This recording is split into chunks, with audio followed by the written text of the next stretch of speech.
here today. I'm talking with Te Kahukura Boynton off the back of Sorted's Money Week. We're wanting just to continue the discussion around money conversations, why we're not having them, why we should be having them, and where to start. So, welcome to Kahukura. Really awesome to have you with us today.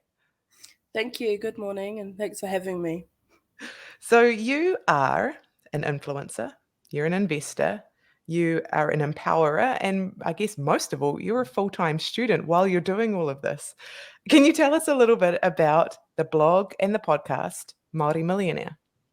Yeah, so Maori Millionaire was my kind of passion project. I started it initially just to share my kind of investing journey, but as I started to gain some followers, there was a lot of desire for people to learn about, the simple aspects of finance, like budgeting and things like that. So I started sharing all of those things, and that grew from just a blog to the Instagram account, my podcast. There's Facebook, TikTok, everything. So yeah, you can find me on anywhere. And I just talk about finance everywhere. That's awesome. That's really cool. And I mean, what was the catalyst for this? What was the sort of calling, I guess, to become and share your knowledge? I think that starting university, I guess I saw a lot of different ways people were spending their money and the different impacts of this. And Mm. so a lot of students spend their whole paycheck on, or their whole student allowance on, alcohol and drinking in the weekend, and there's not much room for investing. But I think that if we were investing at these young ages, we would be able to grow wealth by the a lot faster because money compounds over time.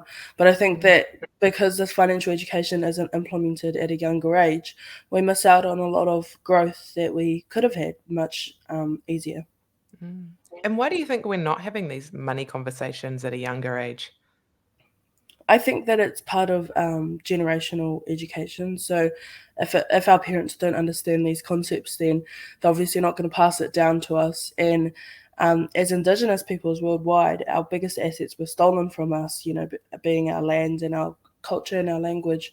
So, we start off life at a Mm. disadvantage compared to our non-Indigenous counterparts, and so it's really important that we start trying now to have these conversations. I guess it's reclaiming reo, and it's also learning a brand new language, which is this financial literacy that didn't exist for Indigenous people prior to this. Definitely. I think the idea of wealth itself isn't really one that we considered, but Mm, I think that for me, wealth is about, you know, a wealth of culture, a wealth of language, a wealth of, our cultural practices. And so it's not as, generic as Western kind of ideas of wealth, but I think that it's all intertwined. And when you are culturally connected, you're able to earn more and grow more and give more to your community. So yeah, I think it's all connected. that's awesome. That's really cool. And I mean, we've been discussing sort of these opportunities that money literacy can offer us. Like, what are some of the opportunities that you've seen opened up to you? Now that you've got a wider knowledge of how money works. I think the biggest one is that not having money causes anxiety in a lot of situations, and it's not just that um, worry about money, but it's the worry about the future and not being able to pay for things, necessities of life, rent, food, power, these things. And once you do have a good financial foundation, you're able to actually focus on things that are more important. If you're not focusing on just being able to pay the bills, then you're able to grow more, you're able to study, you're able to work and do all these amazing things, which lead to um, higher levels of actually being connected to this world and Mm. things like that. So I think if you're not worried about money, you're able to just focus on better things, more important things. Yeah, that's life's about living, hey? Yeah. Now, what's the first steps? I want to sit down. I want to start talking about money. I've never spoken about it before. It was something that my family never talked about. How do we start these conversations? I think the most important thing is to just be open. So, in my own family, I'm just like, when I meet new people and they tell me their role, I'm like, how much do you get paid? Most people think that's rude and it's, something we shouldn't be talking about. But how else am I going to learn about different roles and the different pay scales if I can't just go, how much does that role pay? I was Yeah. at a seminar the past couple of days run by the Retirement Commission about building financial capability. And I met a range of different people. And when I just said, how much does that role pay? They were just like, you know. But if we have these conversations, we're able to grow and we're Yeah. able to share our knowledge and, go, oh, well, I don't really want to work that role if I'm only going to get paid that much, Yeah, that kind of thing. yeah. And I guess around investing, you're investing time into education and money into education, and if that role doesn't meet your, expectations when it comes to remuneration or salary, is that a real investment of your time and energy? Exactly. I think Mm. being open is the first step to growing um, as an individual and as a community. Once we're open, we're going to be able to grow a lot more. And then beyond that, I think becoming educated. So, using a variety of resources, whether that's podcasts, blogs, books, magazines. There's so many resources in this world. If we are able to use them to our advantage and learn from them, plus being open about different things like wages and how much we pay for things, how much do you pay Mm. for power, so that we can Mm. compare things and learn and grow. That's really cool. Yeah, I mean, when I'm from the old school. Well, I was from the old school, thinking of if you want to tighten your belt, you want to have some more money, you've really got to think about your expenses and strip out all the fun stuff and have a really boring time. But we've been talking about what's the flip side of that? Instead of maybe squeezing expenses, there's a way that you could potentially increase your income. So you've got a few posts around things that you can do to increase your income. Um, can you give us a bit of an insight into that as well? Yeah, I think for Māori especially, I think the most important thing is increasing our income because Māori generally have lower incomes compared to their non-Māori counterparts, and this is all to do with the ethnic and gender pay gap that we see a lot. And so I think it's far more realistic to increase our income as opposed to cut expenses. We're already Mm, cutting out expenses, but I think the cool thing about making money is that you can be really creative about it. So there's a variety of different ways you can make money, whether it's online or in real life. But I think that starting a side hustle not only can make you money, but it can, add something to your life. Whether that's if you're mowing lawns, then you're going to provide value to someone else, and it's exercise and it's mhm. making money. So you can kind of join a lot of different things up in your life and make money as well. Yeah, and I guess people don't if you don't have that financial literacy or you're starting your journey on learning about money, doing a $20 mow of a lawn probably doesn't sound that great, but, if you have a look at, Te Kahukura's posts and her blog, you can make $20 into a lot of money over time, over time. Definitely. I think it's that small amount of money that you consistently add to your portfolio, and that's going to contribute to compound interest, and it's just going to grow forever. Awesome. And, you were talking about, this wealth of information that we've got at our fingertips these days. We've got the internet, we've got audiobooks, we've got everything like that. We've got podcasts. Who are some of your main, I guess, influences, people that influence your way of thinking and your thoughts about money? I definitely take a lot of influence from my great grandmother, Nanny May. She has very traditional thoughts about everything, and I love that because it kind of brings you back to your roots. And so, one of them is to just always have money for a rainy day because you never know what could happen around the corner. And I heard this quote somewhere, and it said that. Maori and Pacific Islanders are one financial emergency away from financial despair. And I think that's so true. We don't have the backups and we don't have the emergency funds to protect ourselves when things happen. But I take a lot of inspiration from her. And then online, I love the Hidden Figures. They're a great resource. They also have a podcast. I love listening to that. But Yeah, I like to take my information from everywhere, really. So Instagram accounts, podcasts, everything. Yeah, cool. And you started your journey into financial literacy quite young. I think last time we were talking, you learnt about how interest rates work when you were 8. So aside from Nanny May, where else did you learn about money? My grandfather was a property investor.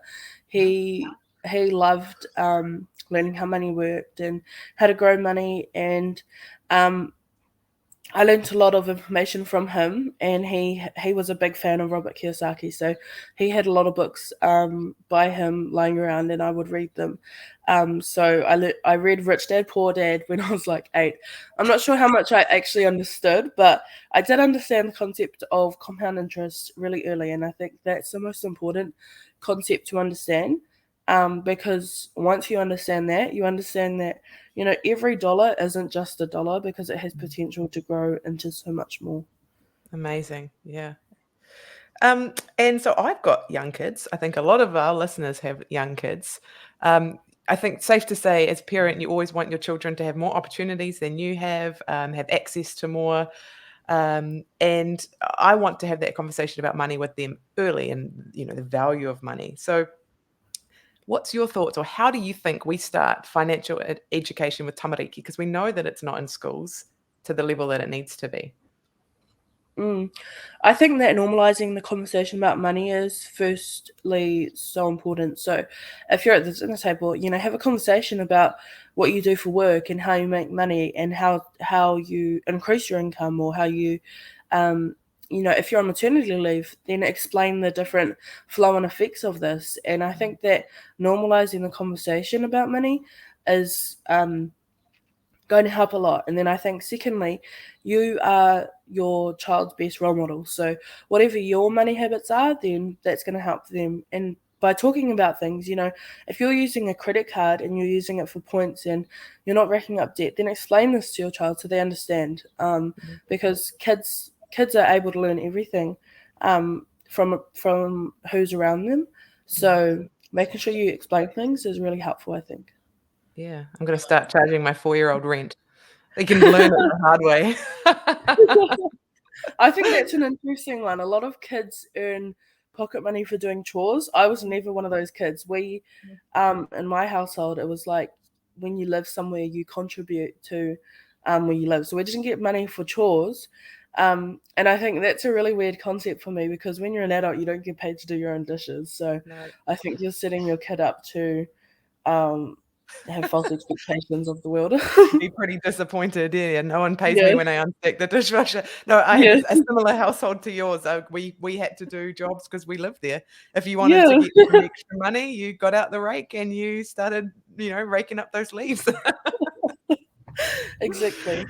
Now, Kiwisaver is one of those vehicles, and some people understand it, some people don't understand it. So from your perspective, Kiwisaver, what are the major pros? I think the biggest pros to having a Kiwisaver account is the government benefits of having one. So the government puts in 50 cents to every dollar that you add into your Kiwisaver up to $521 annually. And I think that's really cool. That's a really great way to just grow your portfolio in such a quick and easy way. Um, and then aside from that, I think that the next best one is your employer contribution. So if your employer is adding 3% on top of your salary, then you're going to have like 100% of a return if you're adding 3% as well. So it's really easy to just grow your portfolio in a really easy way without you adding much money. Mhm. Um, and then the next thing I love about KiwiSaver is you're just kind of you're building a habit of consistently adding to your portfolio over a long period of time, practicing long term investing. And what are the characteristics that you look for if you're choosing a KiwiSaver provider? What's important to you?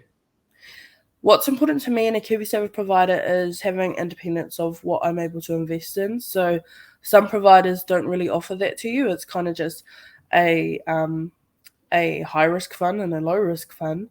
and that's kind of it. But I feel like being able to choose, where my money is it ethical? Is it, is it in crypto or is it not? Having the freedom to make these decisions for myself is really important. So my day job, I'm a financial advisor. I work with people setting up life insurance plans, and we also look at Kiwisaver. We work really closely with Kiwisaver, and a little birdie tells me that they might be who you are with. What made you look at them as a provider?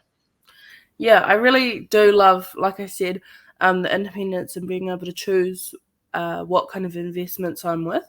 And with Kiwisaver, you're able to fully decide, what percentage you are in each fund, or if you wanted to invest in crypto, like I said.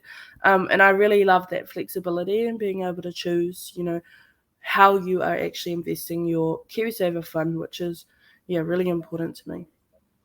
Awesome. I mean, I've put my kids into a little bit of the crypto fund, and I don't understand it at all. I'll admit it there. I lean heavily on Mr. Ngaro to help me there.